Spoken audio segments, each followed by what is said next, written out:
வாய்மொழியும் எந்த தாய்மொழியும் இன்று வசப்படவில்லையடி.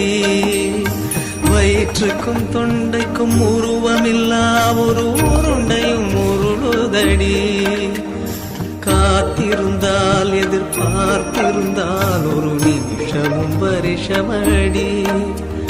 கண்கள் எல்லாம் என்னை பார்ப்பது போல் ஒரு கலக்கமும் தோன்றுதடி. இது சொர்க்கமா நரகமா சொல்லடி உள்ளபடி.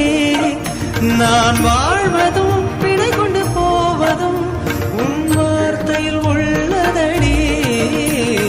என்னவளே அடி என்னவளே.